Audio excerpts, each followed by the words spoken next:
is up, guys? Welcome back to my channel. It's been a couple days since the last time that I posted, but I just want to say after my last two videos, thank you guys so much for the support. It is literally mind-blowing how nice you guys are, and the comments and everything are just so positive, and I just thank you guys so much for that and all the support. It means the world to me.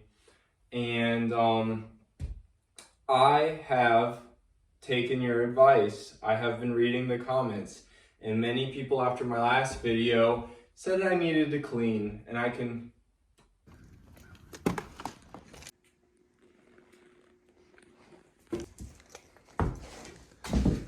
said I'd try to post another video before the end of the year, and that will be this video. So I spent all day cleaning for you guys, and for me, mostly for me, but yeah, I spent all day cleaning inside, outside. It's not perfect. There's still areas that I need to clean, mostly outside, but I have kind of gotten things organized to the point where I'm like pretty happy with it. So this time I'm going to make sure to actually walk around the back side of the house because last time I did not. I totally forgot. And I want to show you guys a little close up on the siding.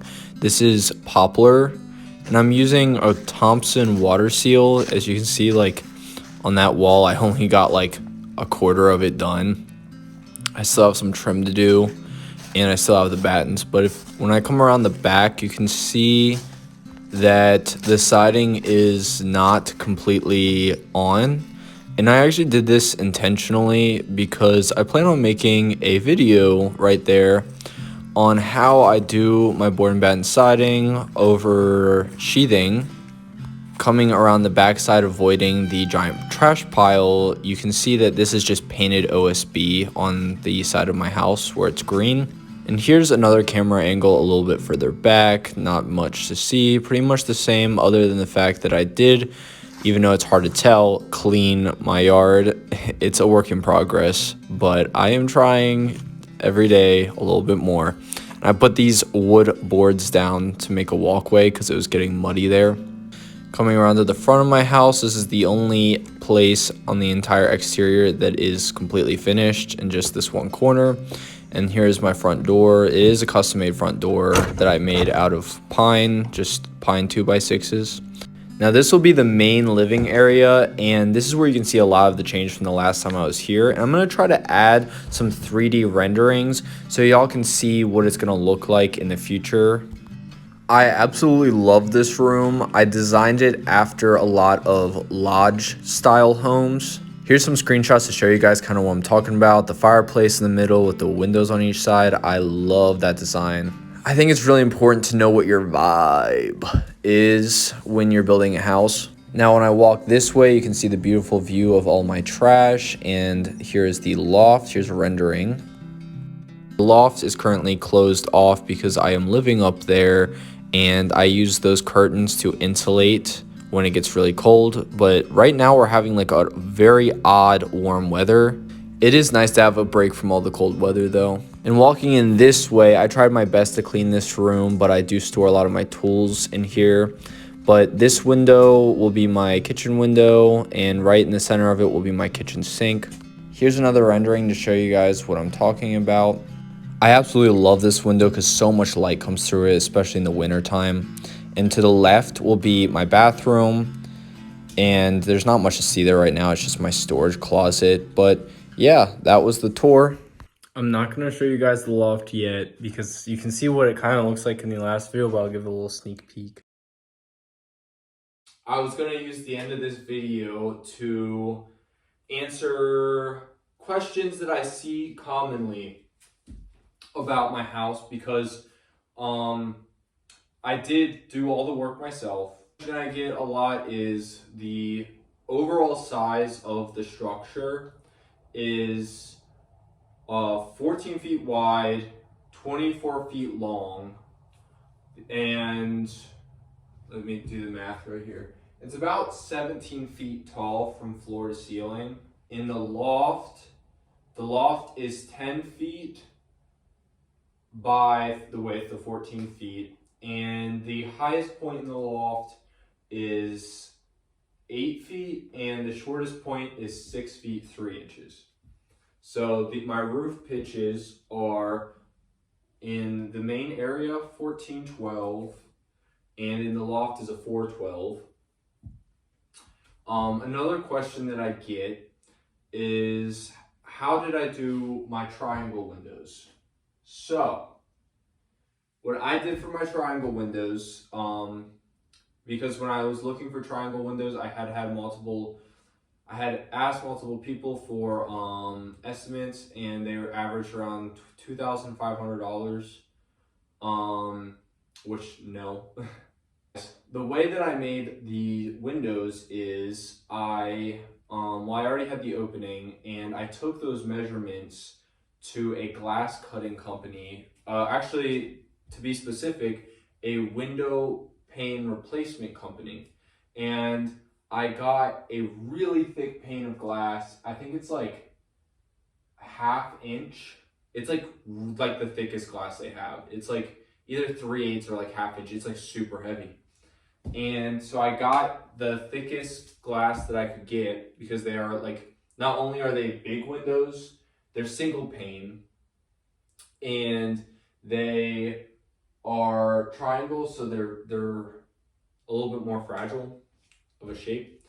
So I got one pane of glass, and I just asked them to cut it like across to make the 2 triangle windows. So like these actually came from one pane of glass, so they actually cost me what one replacement pane would have cost. I just estimated the length and the width of like the bottom and then the height, and then that was the main panel, and then I just had them cut it straight in half.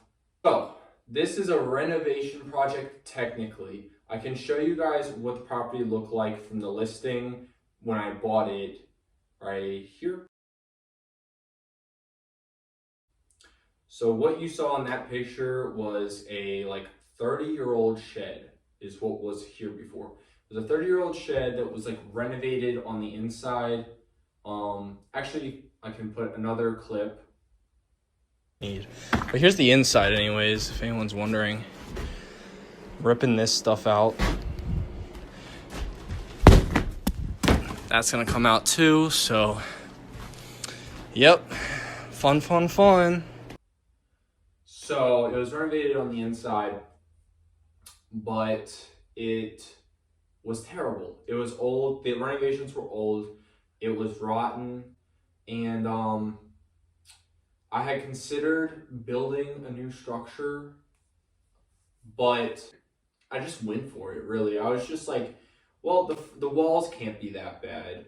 The joist, the floor joist might need to be replaced, but the walls are probably there, and that's going to save me a lot of money. So what I did is I ripped the whole roof off of the other structure until it was back to just the inside of the house. Everything from the top plate up is new construction. I did use a lot of salvage materials, but I know I have a lot of people commenting. I get this all the time. $30,000, $50,000, $20,000. No, I spent $6,000, maybe like $6,200, and that is including every little box of screws and all that kind of stuff. I knew what I was gonna spend money on, and I knew what I wasn't. Like I only use screws. I'm like, I'll sacrifice the price because it's worth it to me to use screws and spend a couple, like $100, $200, $300 more dollars on screws. So I knew I was gonna like buy screws, so then I can just take money out of other places. And the way that I do that is salvage materials. The biggest places that I've saved money is probably windows and sheathing, because we all know the price of lumber nowadays. Every single window except for the 2 triangle windows that I made were off of Facebook Marketplace. The most that I paid for any window was the 2 behind me. I paid $40 for each one. Actually, no, it's my kitchen window. Most I spent on anything in my house is the kitchen window. I spent like $80 on that. And sheathing for the roof, what was it? Oh yeah, it was $120 for a pile of like 40 sheets. That is random thicknesses, random sheathing in general. I still have like 15 sheets left, 20 sheets. And I used all the 3/8 inch just sheathing for my roof. I had to like buy 5 sheets of plywood for the roof, but all the other sheets were brand new. Or no, all the other sheets except for these 5, 2, 3, 4, yeah, 5. All the other sheets except for 5 were reclaimed, and so they were about, I think it averaged to about $3 per sheet of plywood, which compared to when I bought the other pieces of plywood, I think they were $45 a sheet. So yeah, I saved a lot of money there. And I also reused the sheathing for my old roof above the loft, because the loft has 1/2 inch sheathing. The main area has 3/8 inch sheathing. I use thicker sheathing in the loft because it's less steep and there might be like heavier snow buildup. There really doesn't get snow buildup on this roof because it's not only a 1412, it has black metal roof on it, which it just is it's really hard for snow to stick to it. The support on my channel has been amazing. You guys are amazing. Your comments are like literally are amazing. You're amazing, amazing, amazing. Like it literally means the world to me. If you like tiny houses or cabins or DIY projects or just carpentry, all of that cool stuff, feel free to give me a follow because like I said, it really means the world to me. And thank you all who have like already subscribed to me. That's just like, you guys are awesome. You're like literally the coolest people ever. So I will see you guys in the next video.